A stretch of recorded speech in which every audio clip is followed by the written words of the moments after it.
C'est la fin de votre 3e mois de grossesse. Le risque de fausse couche a maintenant nettement diminué et les petits maux de début de grossesse ont quasiment disparu. Vous allez enfin pouvoir profiter pleinement de votre grossesse. Du côté de votre bébé, le goût et le toucher commencent à se développer, il bouge de plus en plus et son petit visage a maintenant ses traits presque définitifs. Maintenant que vous êtes enfin plus sereine, et si vous en profitiez pour informer votre employeur de votre grossesse et, si ce n'est pas déjà fait, pour réfléchir un peu plus au jour J. C'est la fin de votre 3e mois de grossesse. 13 semaines de grossesse, votre corps, enceinte. C'est la fin de votre 3e mois de grossesse. Le risque de fausse couche est maintenant écarté, et les petits maux de début de grossesse ont quasiment disparu. Vous allez enfin pouvoir profiter pleinement de votre grossesse. La prise de poids. Le bébé et le placenta représentent environ un tiers du poids pris pendant la grossesse. À ce stade, vous devriez avoir pris entre 1,5 et 2 kg environ. Si vous avez pris plus, ne paniquez pas. Chaque femme est unique, alors si vous avez pris plus, ne paniquez pas. En revanche, si vous sentez que la situation vous échappe, n'hésitez pas à demander conseil à votre médecin et à consulter un diététicien pour adopter les bons réflexes. Prise de poids grossesse, combien de kilos doit-on prendre enceinte? Régulièrement, pendant vos examens de grossesse à la maternité, vous passerez à la pesée et votre poids fera l'objet d'une vraie surveillance. Pourquoi? Combien de kilos devez-vous prendre? Réponse de spécialiste. Les symptômes. Cette fin de 3e mois de grossesse marque la fin, pour la plupart des futures mamans, des petits maux de grossesse. À ce stade, les nausées s'estompent, voire disparaissent totalement. Vous vous sentez également mieux sur le plan intestinal. Les brûlures d'estomac s'atténuent également, mais elles reviendront. Votre petit ventre commence vraiment à s'arrondir, votre utérus fait maintenant la taille d'une très grosse orange. Si vous commencez à vous sentir à l'étroit dans vos pantalons, c'est peut-être le bon moment pour acheter quelques vêtements de grossesse.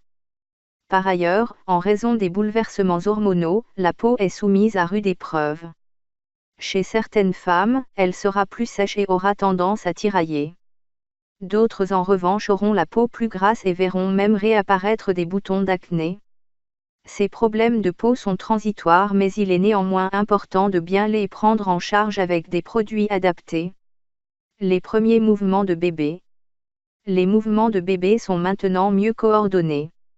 Il bouge désormais ses bras, ses jambes, ses mains, et même ses yeux. Mais à 13 semaines de grossesse vous ne pouvez pas encore les sentir et cela n'a rien d'inquiétant. Encore un peu de patience.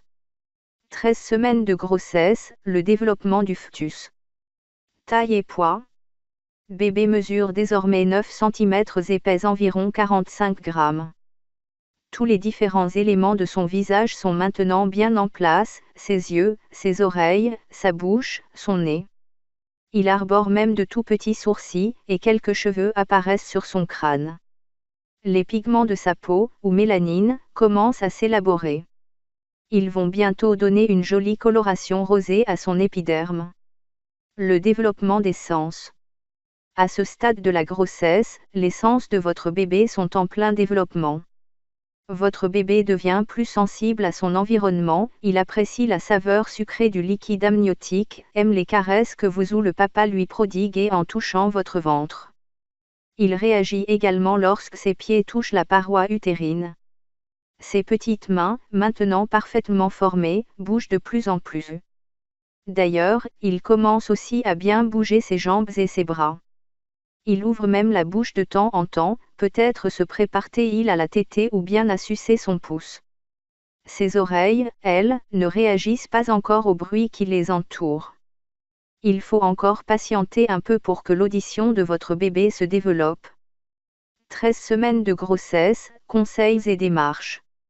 C'est la fin de votre 3e mois de grossesse. Maintenant que le risque de fausse couche est écarté, et que la première échographie que vous avez passée confirme que tout va bien, les choses sont plus concrètes.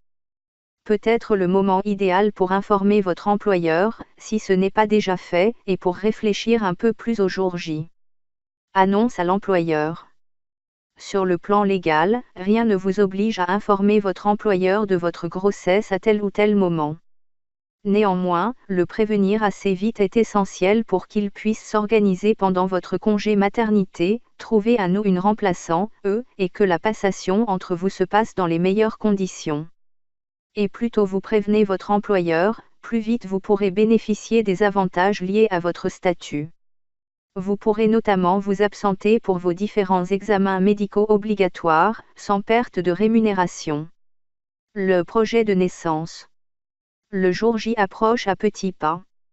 Profitez-en pour réfléchir un peu plus à la manière dont vous voulez accueillir votre bébé, accouchement avec ou sans péridurale, rôle du papa pendant l'accouchement, mise au sein immédiate. Tous ces souhaits, vous pouvez les lister dans ce que l'on appelle un projet de naissance. Une fois ce projet établi, discutez-en le plus tôt possible avec l'équipe médicale de la maternité où vous allez accoucher, afin de leur faire connaître vos souhaits. Journal de grossesse et photos.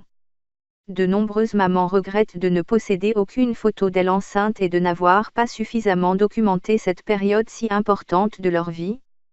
Alors que vous vous apprêtez à entrer dans le second trimestre de votre grossesse, pourquoi ne pas acheter un joli cahier dans lequel vous pourrez à la fois consigner vos impressions, vos angoisses, vos souvenirs et coller de jolies photos de vous, du futur papa et des tirages de vos échographies.